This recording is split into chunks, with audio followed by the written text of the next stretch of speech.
Good morning class. Myself Ranjita Prasad. आज हम लोग जो इंटेलिजेंस हमारा जो टॉपिक चल रहा है लास्ट कुछ सीरीज से जो वीडियो से उसके बारे में कुछ टॉपिक का डिस्कशन ऑलरेडी हो चुका है। लाइक इंटेलिजेंस का आपका जो है बुद्धि, उसका कंसेप्ट, मीनिंग है ना, उसका अवधारणा, उसके अर्थ के बारे में, उसके परिभाषाओं के बारे में यानी कि डेफिनेशंस के बारे में। एंड हम लोग ये भी डिस्कस किए कि आपको इंटेलिजेंस का डेवलपमेंट कैसे होता है, किन किन परिस्थितियों में, किन किन सिचुएशन में आपके इंटेलिजेंस का डेवलपमेंट होता है और उसके लिए क्या ऐसा सपोर्ट की ज़रूरत पड़ती है, कौन सा एनवायरनमेंट का कौन सा पार्ट एक ग्रेट रोल प्ले करता है इंटेलिजेंस डेवलपमेंट के लिए, इसके बारे में डिस्कस किए। एवं इंटेलिजेंस जो है ना, जो बुद्धि है वो क्या जन्मजात है यानी कि बाय बर्थ होता है या नहीं, इसके बारे में डिस्कस किया। इसका हम लोगों ने क्वेश्चन का आंसर दिया। तो थोड़ा सा एक बार रिपीट करते हुए फिर हम लोग आगे बढ़ते हैं, क्योंकि इस टॉपिक को लेकर जो डिस्कशन यस्टरडे जो वीडियो क्लास में हुआ था उसमें डिस्कशन में था क्या इंटेलिजेंस और नॉलेज क्या दोनों एक है, सेम है। इसके आंसर भी दिया गया था, लेकिन some of the students they have queries again, जो मैम इसको थोड़ा और एक्सप्लेन कर दीजिए, इससे हमें समझने में थोड़ा दिक्कत ना हो, या आगे यदि हम लोग एज अ टीचर जब हम लोग अपना रोल प्ले करें वर्किंग प्लेस में तो स्टूडेंट्स के सामने, तो स्टूडेंट्स के यदि कोई भी क्वेरीज यदि आता है इंटेलिजेंस एंड नॉलेज के डिफरेंस के बिटवीन के बारे में, तो कंसेप्ट क्लियर करने के लिए क्रिस्टल क्लियर नॉलेज हमारे पास होना जरूरी है, तभी हम लोग इस कंसेप्ट को क्लियर कर सकते हैं। तो दैट इज़ वाई हम लोग अगेन फिर से थोड़ा सा रिपीट करेंगे।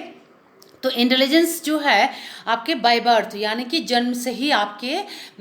आप में आपके माता पिता जो होते हैं, देखिए इस पिक्चर के थ्रू आपको प्रॉपर मेरे ख्याल से समझ में आ रहा होगा। जो इंटेलिजेंस जो होता है, बुद्धि जो होता है, आपके पेरेंटल, आपके माता और पिता यानी कि फादर और मदर के जीन्स तत्व के थ्रू, डीएनए के थ्रू, बायोलॉजिकल फैक्टर के थ्रू जब आपके बर्थ होता है, आपका जन्म होता है, तो आपके अंदर वो ट्रांसफ़र हो जाता है यानी कि वो स्थानांतरण हो जाता है। Right class? तो इससे इसका मतलब इस पिक्चर से समझ में, जो कल भी हम समझाने की कोशिश किए थे, राइट, जन्म के बाद जो होता है वो नॉलेज हम लोग क्या करते हैं, गेन करते हैं। कहाँ से? आप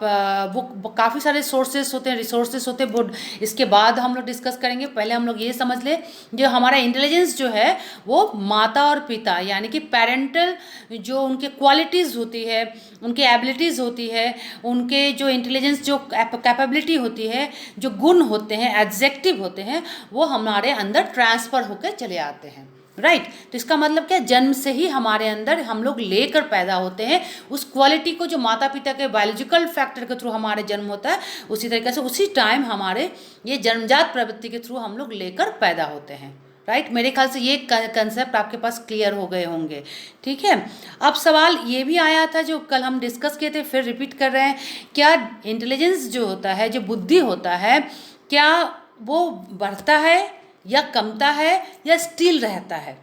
तो इसके जवाब में कल आंसर दिया गया था, बुद्धि जिस हिसाब से लेकर हम पैदा होते हैं, जो कैपेबिलिटी एबिलिटी लेकर हम जन्म लेते हैं, वो हमारे पास एज इट इज़ वैसा ही रहता है। ठीक है, अब सवाल है ये आपके बुद्धि का जो क्वांटिटीज़ होती है वो क्या बढ़ता है? कैसे? ये तो हाथ पैर है नहीं जो बढ़ जाएगा, है ना, बायोलॉजिकल कोई आपके आपका पार्ट्स ऑफ बॉडी है नहीं जो वो आपको एज बढ़ने के साथ साथ बढ़ते जा रहा है। ये आपका इंक्रीज डेवलप होता है ना, इसका विकास होता है, लेकिन इसका विकास होने के जो प्रोसेस है वो क्या है, इसका बहुत विकास होने का, डेवलप होने का बहुत ही अहम कह सकते हैं ग्रेट रोल प्ले करता है एनवायरनमेंट यानी कि परिवेश। यानी कि जब बच्चा पैदा होता है, होने के बाद जब वो कह सकते हैं जिस माहौल में, जिस परिवेश में वो पलता बढ़ता है, उसका परवरिश होता है, उसका उस परिवेश का, उस एनवायरनमेंट का उसके लाइफ पर बहुत ही असर होता है। सिर्फ लाइफ पर क्या, हम कह सकते हैं उसके बुद्धि पर, उसके दिनचर्या पर, उसके लाइफस्टाइल में बहुत ही एक इन्फ्लुएंस प्रभाव पड़ता है,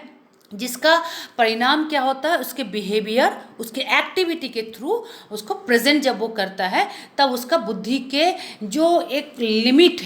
है ना, बुद्धि का आप कह सकते हैं, हम लोग मेज़र जो करते हैं, मापन जो करते हैं उसके एक्टिविटीज़ के थ्रू, वो सारे प्रमाण होता है कि इस पर्सन के अंदर, इस बच्चे के अंदर उसका क्वालिटी कितना ज़्यादा है बुद्धि को लेकर, या आगे वो कितना इसके थ्रू कौन सा प्रॉब्लम सॉल्विंग कर सकता है, कैसे सिचुएशन में एडजस्ट कर सकता है, सोसाइटी में कैसे एडजस्ट कर सकता है, किसी भी आदि टॉपिक को, किसी भी मैटर को लेकर कैसा सोच हो सकता है उसके अंदर, ये सारे उसके बिहेवियर एक्टिविटी के थ्रू पता चलता है। लेकिन वो बिहेवियर एक्टिविटी कैसे प्रमाण होता है, कैसे उसका ग्रेट रोल प्ले करता है, उसके एनवायरनमेंट के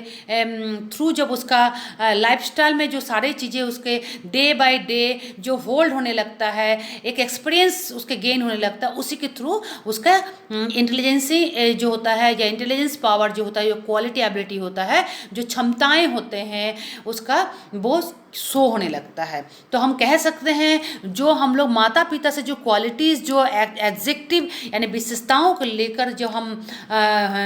जन्म लेते हैं, वो हमारे पास एज इट इज़ जैसे ट्रांसफ़र होता है, उसे हमारे पास स्थानांतरित होता है माता पिता के थ्रू, वो हमारे पास एज इट इज़ रह जाता है। लेकिन जैसा जैसा परिवेश, जैसा जैसा माहौल, जैसा जैसा मोटिवेशन मिलता है हमारे, है ना, उसी हिसाब से हमारे जो क्षमताएं होते हैं उसका विकास होने लगता है, यानी कि वो शार्प होता है और भी तीक्ष्ण हो जाता है वो अपने आप को प्रेजेंट करने के लिए, राइट। तो मेरे ख्याल से ये समझ में आएगा, जो प्रेजेंट होता है उसको बढ़ाया, बुद्धि को फिर बढ़ा कर फिर कमाया तो नहीं जा सकता है। हम कह सकते हैं जब डेवलपमेंट होता है, उस डेवलपमेंट को अधिक कंटिन्यूअस प्रोसेस में हम लोग रखें, अच्छा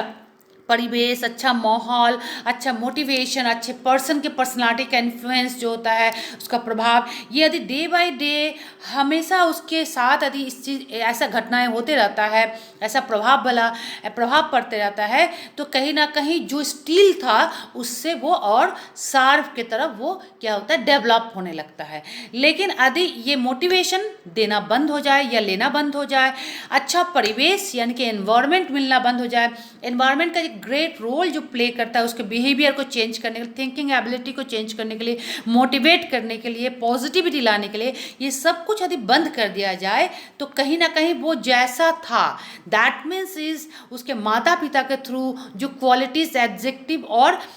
उसके जो विशेषताएं उसके अंदर आए थे, वो एज इट इज़ वो वैसा ही रहेगा, उससे वो डाउन तो नहीं होगा, लेकिन वो वहीं तक स्टॉप हो जाएगा, हम लोग कह सकते हैं, राइट। जैसे कहा जाता है यदि आप यदि कुछ ना कुछ सीखते रहते हो रेगुलर बेसिस पर, कुछ ना कुछ अधिगम करते रहते हैं, लर्निंग करते रहते हैं, तो इससे क्या होता है, हमारे सोचने की विकास होती है, हमारे थिंकिंग एबिलिटी जो है वो अपडेटेड होते रहता है ना। उससे क्या होता है, हमारे दिनचर्या पर काफ़ी असर पड़ता है।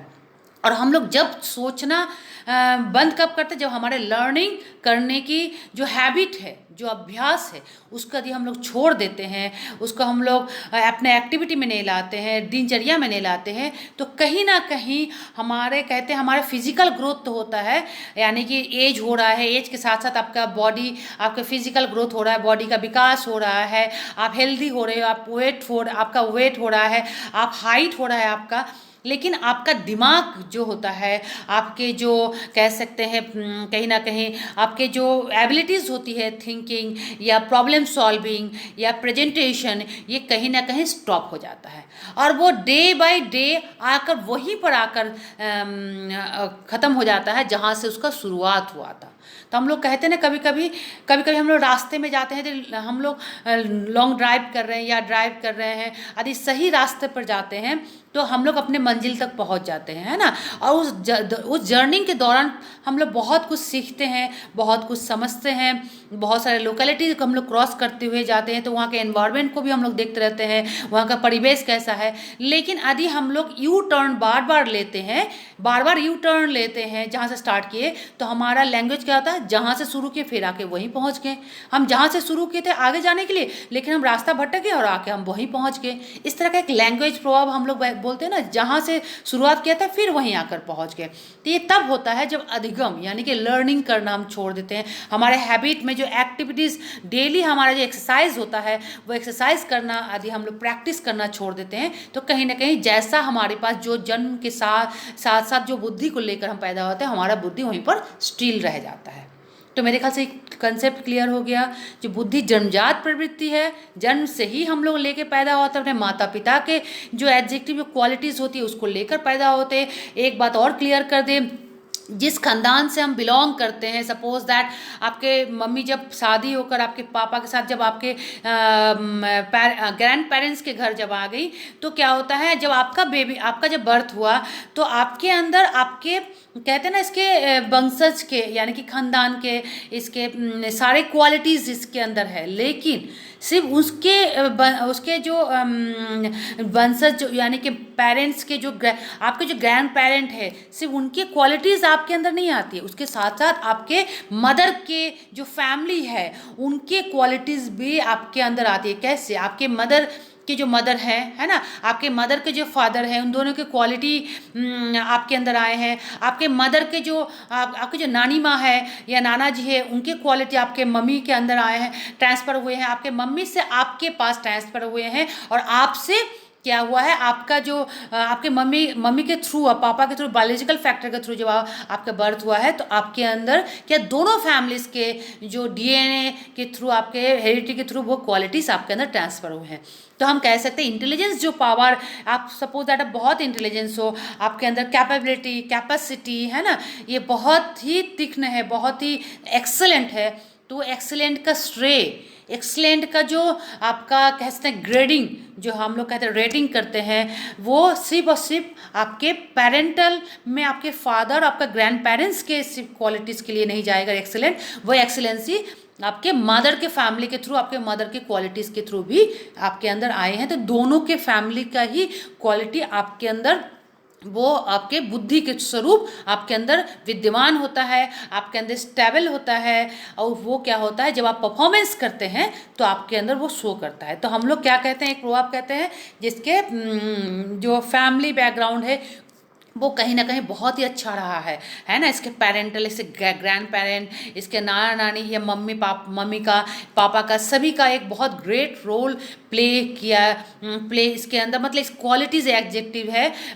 आपके अंदर, जिसका जो सारे क्वालिटी आप अपना प्रेजेंटेशन के थ्रू प्रूव कर पा रहे हो। तो इसलिए कहा जाता है ये बहुत अच्छा फैमिली से है, अच्छे बैकग्राउंड से, अच्छे माहौल से है, ये सारे जो आपके जो बातें होती हैं इसी के थ्रू होता है। तो मेरे ख्याल से ग्रैंड पेरेंट्स का ही सिर्फ क्वालिटी एग्जेक्टिव आपके अंदर नहीं होता है, आपका नाना नानी, आपके मदर के फैमिली जो होते हैं, है ना, नेटिव प्लेस का, वो सभी का क्वालिटीज़ भी कहीं ना कहीं आपके अंदर ग्रेट रोल प्ले करता है इंटेलिजेंस पावर को शो करने के लिए। आई थिंक मेरे ख्याल से ये बहुत ही क्लियर कंसेप्ट आपके सामने आज हमने रखा, राइट क्लास। ये स्टडी भी रखे थे, लेकिन हमने क्वेरीज के बाद, स्टूडेंट्स को क्वेरीज कर अगेन हमने इसको रिपीट कर लिया और थोड़ा सा एग्जाम्पल हमने दे दिए। अब सवाल है, हम लोग कल एक और डिस्कशन किए थे जिस पर क्वेश्चंस आए, जो मैम थोड़ा सा और इसको एलिब्रेट कीजिए, जो नॉलेज और क्या बुद्धि यानी कि इंटेलिजेंस जो होता है वो, और जो नॉलेज जो होता है, ये क्या दोनों सेम है? तो इसका आंसर हमने दिया था नहीं, ये दोनों कभी भी सेम नहीं है। जो नॉलेज होता है वो आप क्या करते हैं, जन्म से लेकर पैदा होते हैं, सॉरी, जो इंटेलिजेंस जो है वो आप लेकर पैदा होते हैं, और जो नॉलेज होता है वो आफ्टर बर्थ, बिफोर डेथ यानी कि जन्म के बाद और मृत्यु से पहले तक आप इसको गेन करते रहते हैं। बहुत सारे रिसोर्सेस होते हैं जिसके थ्रू आपको नॉलेज क्या होता है, आप उसको नॉलेज को गेन करते हैं, नॉलेज को यानी कि ज्ञान को प्राप्त करते हैं, और बुद्धि के थ्रू उसको अप्लाई करते हैं। अब देखिए इसका यहाँ पर जो हमने आंसर क्या कहा, आप पहले ये समझ लीजिए नॉलेज कहाँ से प्राप्त होती है। नॉलेज जो होता है एनवायरनमेंट से, आप जिस परिवेश में रहते हैं, जिस वातावरण में रहते हैं, जिस माहौल में रहते हैं, जन्म के बाद स्टेप बाय स्टेप, एज के स्टेप के हिसाब से आपको क्या होता है, नॉलेज प्राप्त होने लगता है। आप सेंस ऑर्गन के थ्रू, जब आप बहुत ही बेबीहुड इन्फेंसी होते हैं, तब आपने सेंस ऑर्गन्स के थ्रू आप अपना नॉलेज को गेन करते हैं, फिर आपने रिस्पॉन्स देते हैं एक्सप्रेशन के थ्रू, है ना। उसके बाद जिस तरह जैसे जैसे आपका एज आपको बढ़ने लगता है, आपको उसी हिसाब से आप क्या करते हैं, अपने सेंस ऑर्गन के साथ साथ आप अपना अंडरस्टैंडिंग पावर को बिल्डअप करके, डेवलप करके, उसके थ्रू आप नॉलेज को गेन करके, आप अपने एक्टिविटी के थ्रू, अपने प्रेजेंटेशन के थ्रू आप क्या करते हैं, अपने बुद्धि के हेल्प से नॉलेज जो आपने गेन किया था उसको प्रेजेंट करने लगते हैं। ठीक है। तो अब उसके बाद क्या होता है, बाल्यकाल आता है, यानी कि चाइल्डहुड आता है। चाइल्डहुड का जो एज कहा गया था, उस हर एक एज में आप अपना स्टेप के हिसाब से अपना नॉलेज गेन करते हैं। उसके बाद फिर क्या होता है, आपका एडोलेसेंस आते हैं, यानी कि किशोरावस्था होता है। किशोरावस्था में आपका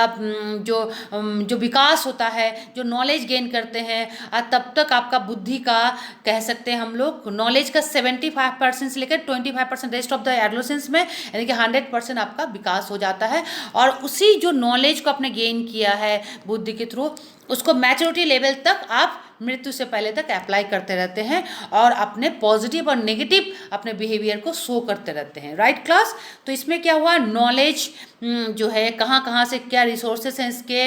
एनालाइज जब करते हैं आप, कोई भी काम करने के बाद जब उसके सही और गलत का पहचान आपका होता है, तो उससे आपको क्या लगता है, जो आपने नॉलेज प्रीवियस में गेन किया था, वो नॉलेज कितना हद तक आपके इस वर्क के लिए सही था या गलत था। सोल्यूशन, यानी कि जब कोई भी प्रॉब्लम को आप फेस करते हैं, उस प्रॉब्लम का सोल्यूशन करने के लिए आप अपना बुद्धि का जब प्रयोग करते हैं, और बुद्धि के साथ साथ आप जो नॉलेज आपको इस दौरान, यानी कि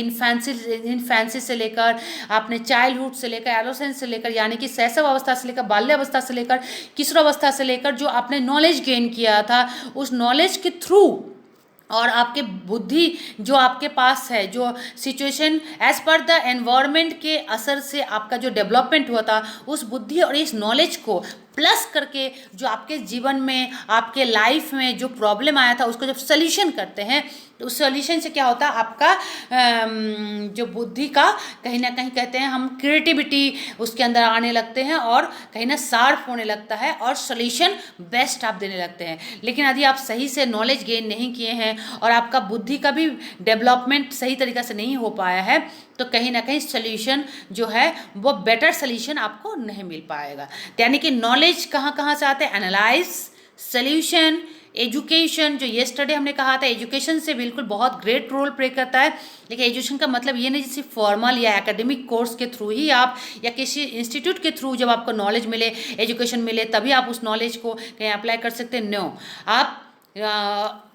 फॉर्मल जितना रोल प्ले करता है, उतना इनफॉर्मल भी रोल प्ले करता है। किसी किसी के लाइफ में फॉर्मल एजुकेशन मिलता ही नहीं है उनको, लेकिन इनफॉर्मल जो एजुकेशन वो प्राप्त करते हैं, यानी शिक्षा प्राप्त करते हैं समाज से, है ना, अपने घर परिवार से, अपने एल्डर से, अपने कलीग से, अपने जो यंग सिस्टर ब्रदर होते हैं, है ना, उनसे जितने भी नॉलेज को वो गेन करते हैं, वो ऑडियोविजुअल के थ्रू हो गया, चाहे वो कोई भी घटनाक्रम यानी कोई हैपनिंग होता है, उसके थ्रू भी वो नॉलेज गेन कर सकते हैं। इंफॉर्मेशन यानी कि सूचनाएं, यानी कि डेली जैसे हम लोग न्यूज़ जो हम लोग सुनते हैं, देखते हैं, है ना, पेपर पढ़ते हैं, न्यूज़पेपर पढ़ते हैं, या जो आपके पास यदि फॉर्मल एजुकेशन नहीं भी है, तो न्यूज़ जो सुनने के बाद भी, या कहीं घटनाक्रम कुछ सुन लेते हैं, उसके थ्रू भी, या आपके सामने कोई घटना घटता है, उससे जो एक्सपीरियंस जो आप लेते हैं, देखिए इन्फॉर्मेशन के बाद एक्सपीरियंस भी लिखा हुआ है, उसके थ्रू भी आप नॉलेज गेन कर सकते हैं। लर्निंग के थ्रू, अब लर्निंग फॉर्मल भी हो सकता है, वो इनफॉर्मल भी हो सकता है, यानी कि औपचारिक भी हो सकता है, वो अनौपचारिक भी हो सकता है। तो औपचारिक और अनौपचारिक के थ्रू लर्निंग कर यानी कि अधिगम करने के साथ साथ आप नॉलेज गेन कर सकते हैं। दैट मीन्स ये प्रोसेस कब हो रहा है, आफ्टर बर्थ, यानी कि जन्म के बाद और मृत्यु से पहले तक, यानी कि आफ्टर बर्थ और बिफोर डेथ आपके अंदर ये नॉलेज सारे जो हैं, आप कभी ना कभी किसी न किसी परिस्थिति में आकर ये सारे नॉलेज को आप गेन करते हैं। लेकिन सवाल है, ये जो गेन किया है यानी कि प्राप्त किया है, ये तभी अप्लाई कर पाएंगे जब आपके बुद्धि का डेवलपमेंट सही से हुआ रहेगा, या आपके पास जैसा बुद्धि रहेगा, जिस हिसाब से आपके अंदर ट्रांसफ़र हुआ है मदर फादर के थ्रू, उसी हिसाब से आप उसको अप्लाई कर पाएंगे। सपोज दैट, इसको बहुत ही नॉर्मल, एक बहुत ही बेहतर, एक सिंपल एग्जांपल दे रहे हैं। सपोज दैट यदि आप फीमेल हो, नॉट फीमेल और male, I am not talking about it, आपको कुकिंग का नॉलेज है, ठीक है, कुकिंग का एक्सपीरियंस है आपके पास, यदि आपको किचन में भेज दिया जाए, आप यदि किचन में हो, है ना, अपने किचन में हो, या किसी घर में गए, या क्या फैमिली मेम्बर में, वहाँ पर किचन में जाने के बाद आपके पास तमाम आपके पास सामान है, फूड आइटम है, आपका जो रॉ मटेरियल है जिससे आप बना सकते हो, सब्जी है, आपका वेजिटेबल है, और आपके जो मसाले हैं, ऑयल, जो भी कुछ आपको खाना बनाने के लिए ज़रूरत है, वो सभी कुछ है, आपने बहुत बेहतर से बना लिया, क्योंकि कुकिंग का नॉलेज आपके पास है। आपने बना लिए, लेकिन आप उसको सर्व करना भी एक क्वालिटी है, एक आपके अंदर एक कला है कह सकते हैं हम। तो आप बेहतर खाना बना सकते हैं क्योंकि आपके पास कुकिंग का एक्सपीरियंस है, लेकिन सर्विंग का एक्सपीरियंस आपके पास नहीं है, सर्विंग करने का नॉलेज आपके पास नहीं है। तो आपके पास जैसा बुद्धि होगा वैसा ही आप क्या करोगे, अच्छा खाना बनने के बाद भी आप उसको सर्विंग ऐसे वैसे करोगे जो उसका बहुत ही डेकोरेटिव नहीं लगेगा, बहुत ही उसका जो सर्विंग का जो एक शो होता है, जो शोइंग होता है, जब बहुत बेहतर से आपने शो किया, बहुत अच्छा से आपने सर्व करने का प्रेजेंटेशन दिया है, जैसे थाली में सर्व करते हैं या डाइनिंग में लाने के बाद हम रखने के बाद हम लोग क्या करते हैं, खाना परोसते हैं, वो परोसने का या सर्व करने का नॉलेज या एक्सपीरियंस यदि आपके पास नहीं है तो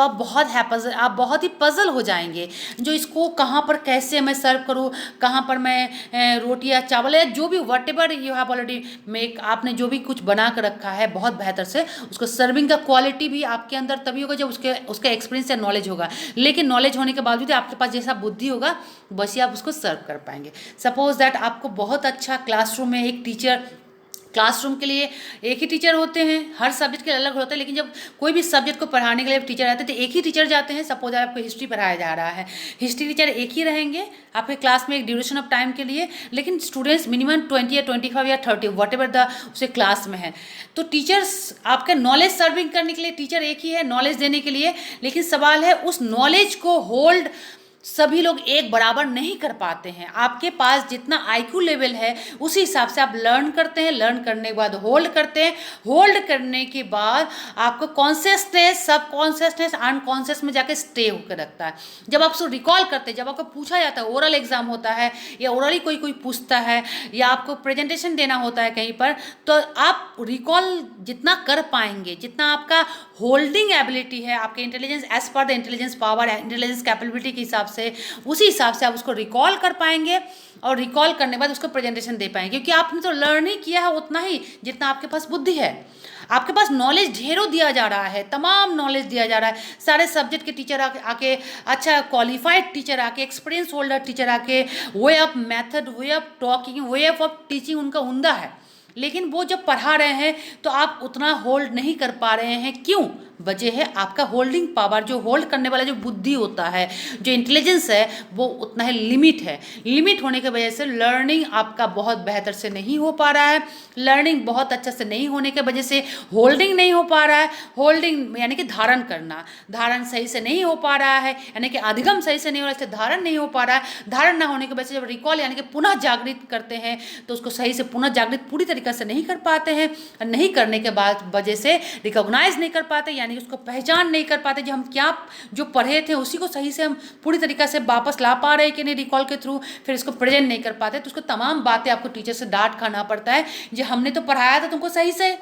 हमने आपको समझाया था सही से, तो फिर आप क्यों नहीं आप हमको बता पा रहे हैं। बट उस टीचर को समझना पड़ेगा जिसका होल्डिंग पावर इतना ही है, उसका आईक्यू इतना ही है, और आईक्यू इतना होने के वजह क्या है, उसका सही से परिवेश। यदि वो टीचर यदि उसका केस स्टडी करना चाहेगा, उसका यदि गाथा विवरण या जीवन इतिहास जानने की कोशिश करेगा, या कोशिश में जब वो कामयाब हो जाएगा तो उसको पता चलेगा कि इसका एनवायरनमेंट यानी कि परिवेश, इनका मोटिवेशन, ये इसका खान पान, इसका हेल्थ, इसका मेंटल हेल्थ, ये सभी कुछ बहुत बेहतर इसको नहीं प्रोवाइड किया गया था, जिसके वजह से इसका आईक्यू जो लेकर पैदा हुआ था ये बच्चा, इसका आईक्यू वहीं के वहीं रह गया। इसके वजह से इसका मोटिवेशन की वजह से इसका जो डेवलपमेंट होना चाहिए वो नहीं हो पाया, अच्छा परिवेश की वजह से इसका जो डेवलपमेंट होना था आईक्यू था वो नहीं हो पाया, और इसका हेल्थ इशू भी रहा, इसका मेंटल इशू भी रहा। इसके वजह से इसका क्या हुआ, आईक्यू लेवल का जो डेवलपमेंट जो होना चाहिए था थोड़ा बहुत भी या ज़्यादा भी,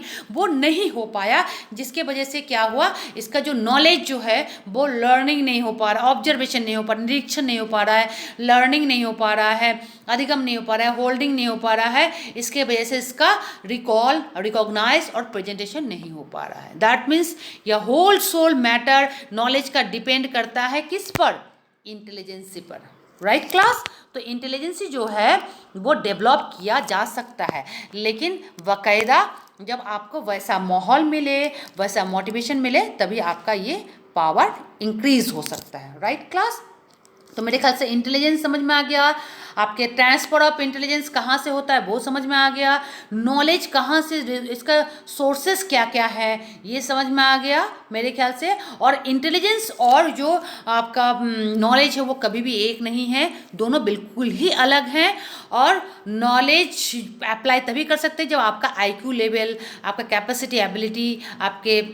बहुत ही डेवलप रहेगा, या बहुत बेहतर आपका ट्रांसफ़र आपके अंदर जीन्स तत्व यानी हेरिडिटी के थ्रू हुआ होगा, तभी आपका ये सारे कैपेबिलिटी एबिलिटी शो हो पाएगा, नॉलेज आप प्रेजेंट कर पाएंगे। राइट क्लास, नॉलेज का कुछ और भी यहाँ पर आपके स्क्रीन पर शो कर रहा है। नॉट ओनली आपका नॉलेज जो है learning, experience, information, education, solution, analyse के थ्रू सिर्फ नहीं होता है, बुकिश नॉलेज भी होता है ना, एबिलिटीज़ जो होती हैं अब कल्चर के थ्रू, है ना। कभी कभी हम लोग क्या करते हैं, अलग अलग कल्चर को जब अपनाते हैं या अलग अलग कल्चर से हम लोग जब टच में आते हैं तो उसके तमाम चीज़ों को हम लोग क्या करते हैं, एडॉप्ट करते हैं, सीखते हैं, होल्ड करते हैं। शेयरिंग करना, देखिए इसमें लिखा हुआ है शेयरिंग का मतलब होता है जब आप अपने नॉलेज को, सपोज एट प्रेजेंट टाइम हम आपको शेयर कर रहे हैं, क्या शेयर कर रहे हैं, नॉलेज शेयर कर रहे हैं। कौन सा नॉलेज, बुकिश नॉलेज। कौन सा बुकिश नॉलेज, जो हमने अपने क्लासरूम सिचुएशन में अपने टीचर या अपने गुरु से जो प्राप्त किया था, सीखे थे, उसको हम शेयर कर रहे हैं आपके साथ। हम इसको क्या कर रहे हैं, आप मेरे अंदर से आपके अंदर ट्रांसफ़र कर रहे हैं। राइट, क्वेश्चनर जो होता है, क्वेश्चन के थ्रू जब बच्चा जितना ज़्यादा क्वेश्चन करता है, जितनी क्वेरीज उसके अंदर होती है, उतना ही उसका क्या होता है, बुद्धि तीक्ष्ण होने लगता है, शार्प होने लगता है, उसके अंदर एबिलिटीज़, एक्टिविटी, उसके अंदर कह सकते हैं एक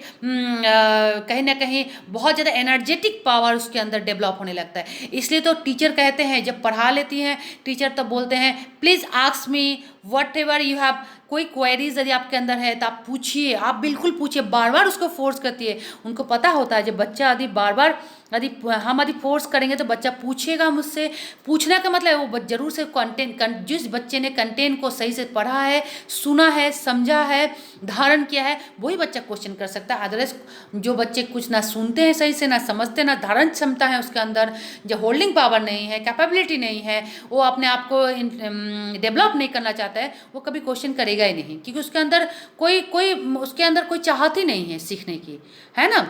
उसके बाद क्या, कम्युनिकेशन। कम्युनिकेशन का मतलब होता है आदान प्रदान करना। आप क्या क्या चीज़ का, अपने भावनाओं का, है ना, अपने इमोशन का, अपने बातों का, अपने नॉलेज का। जब हम लोग कम्युनिकेट करते हैं, एक दूसरे से बातचीत करते हैं तो उससे क्या होता है, communication not only the physically आप एक दूसरे आमने सामने बैठे हो तो बात कर रहे हो, हम भी आपके साथ कम्युनिकेट ही कर रहे हैं, है ना। वीडियो रिकॉर्डिंग के थ्रू आपको मेरे नॉलेज को आप तक पहुँचाने की कोशिश कर रहे हैं, तो हम क्या करें, एक एब्स्ट्रैक्ट नॉलेज हम कह रहे हैं, एक इमेजिनेशन कर रहे हैं। जब हम क्लासरूम सिचुएशन में बैठे हुए हैं, मेरे स्टूडेंट्स मेरे सामने बैठे हुए हैं, मुझसे क्वेश्चन किए जा रहे हैं, उस क्वेश्चन के आंसर हम दिए जा रहे हैं, कम्युनिकेट कर रहे हैं, क्लासरूम कम्युनिकेशन हम कर रहे हैं। राइट, लर्निंग हमने इससे पहले ही बोल दिया था। टॉपिक, जब कोई भी टॉपिक होता है, कोई भी मैटर होता है, उस मैटर को लेकर जितना डीपली आप सोचेंगे, पढ़ेंगे, समझेंगे, यदि आपको एकेडमिक नॉलेज फॉर्मल नहीं भी है तो सुनने के बाद समझने की कोशिश करेंगे, तो उससे क्या होता है, तमाम क्वेश्चंस आपके अंदर सामने आने लगेगा, आपके दिमाग में आने लगेगा। तो अब जितना भी आप पूछेंगे, जितना समझने की कोशिश करेंगे, जितना सुनेंगे, उससे आपका नॉलेज क्या होता है, डेवलप होता है। उससे आपका कहीं ना कहीं आपके आपका जो इंटेलेक्चुअल पावर, जो क्वालिटीज़ होती है, वो शार्प होने लगता है, वो और विजडम की तरफ जाने लगता है। डायलॉग्स, जब हम लोग कोई भी चीज़ बोलते हैं, है ना, तो चाहे वो फिल्मी दुनिया का डायलॉग्स हो गए, कोई ड्रामा करे उसका डायलॉग हो गए, या नॉर्मल लाइफ में भी हम लोग कोई डायलॉग यदि बोलते हैं तो क्या होता है, बोलने से पहले हम लोग सोचते हैं ना। हमने बहुत पहले डिस्कशन में कहा था, कोई भी एक्टिविटी को करने से पहले उसका थिंकिंग करना जरूरी है, थिंकिंग के बाद प्लानिंग करना जरूरी है, प्लानिंग के बाद एक्टिविटी यानी कि अप्लाई करना बहुत ही जरूरी है। तभी आपके अंदर क्या होता है, कैपेबिलिटी या कैपेसिटी बढ़ने लगता है। तो डायलॉग्स भी कह सकते हैं नॉलेज गेन करने का या शार्प करने का एक तरीका है। उसके बाद क्या है, डिस्कशन। एक दूसरे से जब बातचीत करते हैं हम लोग, एक दूसरे से जब कोई भी टॉपिक को लेकर, जब पॉजिटिव हो नेगेटिव हो, जो भी चीज़ डिस्कस करते हैं, उससे हमारा नॉलेज क्या होता है, बढ़ने लगता है। राइट, टीचिंग जब करते हैं, है ना, अब वो टीचिंग क्लासरूम सिचुएशन में भी हो सकता है, या किसी को सजेशन देना हो सकता है, किसी को गाइडेंस करना हो सकता है, किसी का काउंसलिंग करना हो सकता है। जो आपका समझाने का तरीका होता है, उसके थ्रू भी आपका क्या होता है, आपके नॉलेज एबिलिटी बढ़ता है, और कहीं ना कहीं आपका इंटेलिजेंस डेवलपमेंट भी होने लगता है। एनालाइज करना यानी कि खुद से खुद को समझिए, आप जो कुछ करते हैं, जो कह रहे हैं, वो कितना हद तक सही है, कितना हद तक गलत है, कितना एप्रोप्रिएट बोल रहे हैं, कितना प्रॉपर बोल रहे हैं, उसका एनालाइज करने से भी हमारे अंदर नॉलेज गेन होता है। स्टडी करना यानी कि आपका अध्ययन करना। अब अध्ययन फॉर्मल भी हो सकता है, अध्ययन इनफॉर्मल भी हो सकता है। औपचारिक अनौपचारिक दोनों तरीके से अध्ययन जब किसी चीज़ पर हम लोग करते हैं, डीपली उस पर रिसर्च करते हैं, तो हमारे नॉलेज क्या होता है, गेन होने लगता है। तो मेरे ख्याल से काफ़ी कंसेप्ट को हमने क्लियर किया। नॉलेज का सोर्सेस क्या है, नॉलेज कैसे डेवलप होता है, आपका जो इंटेलिजेंस है वो इंटेलिजेंस कैसे आपको प्राप्त होती है। इंटेलिजेंस जो होता है वो बाय बर्थ होता है, बाय बर्थ होने के बावजूद भी आपको इसका डेवलपमेंट हो सकता है ना, उसका क्या क्या प्रोसेस है वो बताया गया। आपको कह सकते बुद्धि का निर्धारक, जैसे यस्टरडे हम लोगों ने डिस्कशन किया था, डिटर्मिनेंट्स ऑफ इंटेलिजेंस जो हेरिडिटी पर सबसे अधिक क्या होता है, डिपेंडेंट होता है। एनवायरनमेंट हमने जो आपको डिस्कशन किया, हेल्थ, आपका यदि हेल्दी हैं, आप पौष्टिक आहार ले रहे हैं, न्यूट्रिशियस डाइट ले रहे हैं, आप कम बीमार पड़ रहे हैं या ना के बराबर आदि आप बीमार पड़ रहे हैं, तो आपका मेंटल हेल्थ बहुत ही क्या होता है, एक्सीलेंट रहता है, सही रहता है। और उससे क्या होता है, आप चीज़ों को सीख कर होल्ड कर पाते हैं, फिर उसको तमाम तरीके से अप्लाई कर पाते हैं। क्लास मेरे ख्याल से काफ़ी हद तक समझ में आ गया। देखिए यहाँ पर एक पिक्चर के थ्रू आपको यहाँ बहुत बेहतर से समझाने की कोशिश किया गया है, जो never confuse knowledge acquire with intelligence applied, यानी कि इंटेलिजेंस और जो नॉलेज है उसको एक ही मानने की कोशिश कभी मत कीजिएगा। दोनों ही अलग अलग पहलू है, दोनों ही अलग है, लेकिन दोनों ही कहीं ना कहीं सिक्के का दो पहलू भी कह सकते हैं हम लोग, है ना। हम ये नहीं कह सकते जो बुद्धिमान व्यक्ति होते हैं, जो बुद्धिमान है वो नॉलेजेबल है, इसका कोई गारंटी नहीं है। लेकिन जो नॉलेजेबल है वो बुद्धिमान भी है, इसका भी कोई गारंटी नहीं है। लेकिन जो बुद्धिमान व्यक्ति होता है वो अपने नॉलेज को क्या करते हैं, तमाम तरीके से,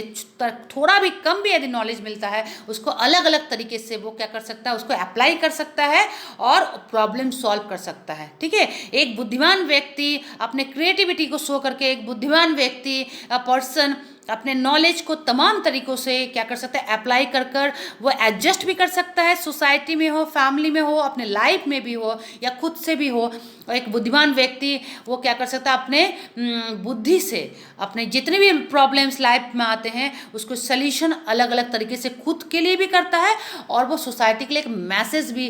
पास करता है और दूसरों के लिए भी। जो कभी भी पैनिक नहीं होना चाहिए, कभी भी पजल नहीं होना चाहिए। आप अपने आप में अध्ययन कीजिए, अपने आप को समझिए और कहाँ आपके अंदर कमियां हैं उसको क्या कहते हैं, रिड्यूस करने की कोशिश कीजिए और अपने आप को और भी शार्प करने की कोशिश कीजिए, जिससे कि अपने अंदर निखार ला सकते हैं। सो क्लास मेरे ख्याल से आज का टॉपिक बहुत बेहतर से क्लियर किया गया। जो स्टूडेंट्स के सम बहुत सारे क्वेरीज आए थे, जो मैम इसको और भी डिफरेंट तरीके से समझाइए, तो आज मेरे ख्याल से इस क्लास में आपको कंप्लीट किया गया या कोशिश किया गया। जो नॉलेज और जो इंटेलिजेंस है वो एक नहीं है और कैसे कैसे वो डेवलप होता है, किन किन परिस्थिति में होता है, किन किन स्टेज में होता है, किन किन एज में होता है, वो सभी को आपको समझाने की कोशिश किया गया। तो क्लास आप नेक्स्ट क्लास में हम लोग बुद्धि के जो सिद्धांत है यानी कि थ्योरीज ऑफ इंटेलिजेंस, ये बहुत ही इंपॉर्टेंट है हमारे डेली लाइफ में, किस तरीके से कैसे कैसे इसका अप्लाई किया जाता है वो सब डिस्कशन होगा। नेक्स्ट जो वीडियोस आपके पास आएंगे उसमें डिस्कशन किया जाएगा। सो नेक्स्ट क्लास में हम लोग डिस्कशन करेंगे थ्योरीज ऑफ इंटेलिजेंस यानी कि बुद्धि के सिद्धांत। Okay class, so thank you for today class, thank you so much for today and take care about your self.